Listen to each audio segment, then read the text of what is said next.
Expecting multiples? Welcome back to my A to Z series of pregnancy, where I am talking about A to Z things that can happen in pregnancy. Today we are going to talk about X, expecting multiples.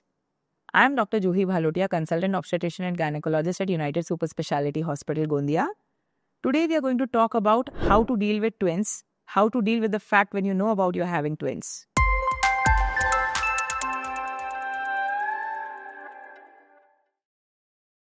तो twin pregnancy जो है usually हमारे first viability scan में समझ में आ जाती है, जिसमें हमें पता चलता है कि अंदर एक एम्ब्रियोनिक सैक है या दो. अब जब आपको पता चल चुका है कि आपको ट्विन प्रेगनेंसी है, so let us know twins जो हैं दो टाइप के होते हैं. ट्विन्स हो सकते हैं आइडेंटिकल ट्विन्स या फिर ट्विन्स हो सकते हैं unidentical twins. The identical twins are also called as fraternal twins and the unidentical twins are called as maternal twins.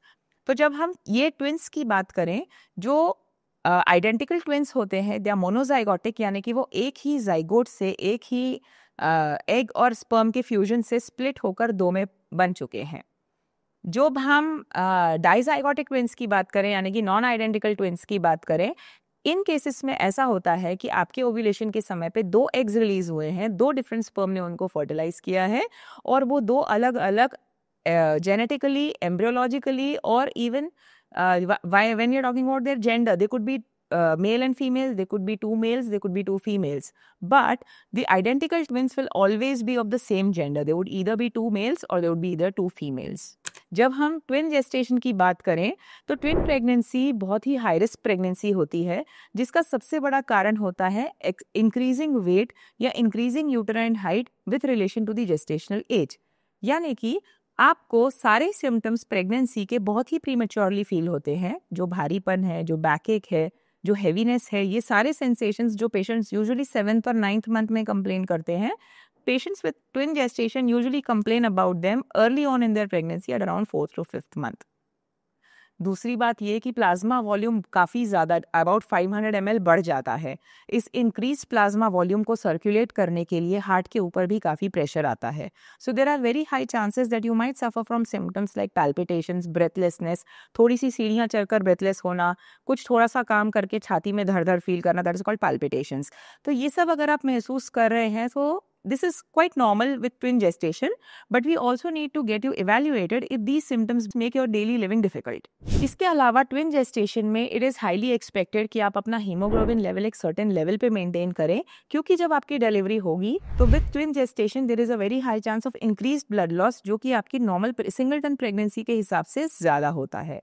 So when you're going to deliver, you're going to lose more. So if you're going to lose more, you need to have a better reserve. तो अगर आपका reserve अच्छा रहेगा तो आप जब deliver होने वाले रहोगे, जब आपका ब्लड लॉस होगा, तब आपको उस ब्लड लॉस को कंपेंसेट करने के लिए बेटर रिजर्व्स रहेंगे. तो आपको supplements as well as transfusions कम लगेंगे या नहीं लगेंगे. यूजुअली जो हमारी ट्विन प्रेगनेंसी होती है विच इज मोनोजाइगोटिक, यानी कि जो आइडेंटिकल ट्विन्स हैं, they are the more complicated ones, क्योंकि ये ट्विन्स में प्लासेंटा एक ही होता है.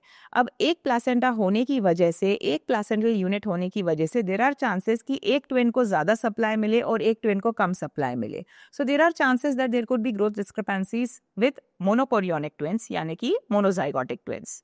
बट यही जब हम बात कर रहे हैं डाइजाइगोटिक ट्विन्स की या नॉन आइडेंटिकल ट्विन्स की, तो उस समय दोनों बच्चों के अपने अपने प्लासेंटल यूनिट्स होते हैं. तो ऐसा होने की वजह से जो दोनों बच्चे हैं उनकी ग्रोथ इक्वली होती है, मोर और लेस, और दोनों बच्चों को आपस में ट्रांसफ्यूजन नहीं होता है. So that results in less complications with respect to dizygotic twins. अब हम मोड ऑफ डिलीवरी की जब बात करते हैं तो mode of delivery usually depends upon the presenting part of the first twin. यदि आपका फर्स्ट ट्विन सिफेलिक प्रेजेंटेशन में है, यानी कि हेड डाउन पोजीशन में है, तो आपकी नॉर्मल डिलीवरी को अटेम्प्ट किया जा सकता है. ऐसा भी बहुत बार देखा गया है कि फर्स्ट ट्विन नॉर्मल डिलीवरी से हुआ है और सेकेंड ट्विन के अटक जाने की वजह से, ट्रांसवर्स लाई की वजह से या ब्रीच डिलीवर नहीं हो पाने की वजह से उसे सिजेरियन के लिए लेना पड़ा है.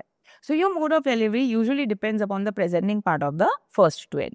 So all in all, twin pregnancy or when you're expecting multiples is a high risk state of pregnancy. ऐसे cases में you will need more frequent obstetrician visits. You will need to be under a constant care of your gynecologist. और आपको जिस प्रकार से supplements लगते हैं वो कुछ excessive हो सकते हैं as compared to a normal singleton pregnancy. Apart from that, hospital delivery is a must. Institutionalization while you're getting delivered is a must. Extra and added postnatal care is a must. So when you know you are having twins, it is very important that you take care of the pregnancy and you follow up with your gynecologist as and when they call you for your antenatal visits. If you found this video useful, if you're expecting twins or if you know someone who's expecting twins, please share this video with them so that it could be helpful for them. Please subscribe to my channel and click on the bell icon to get regular notifications.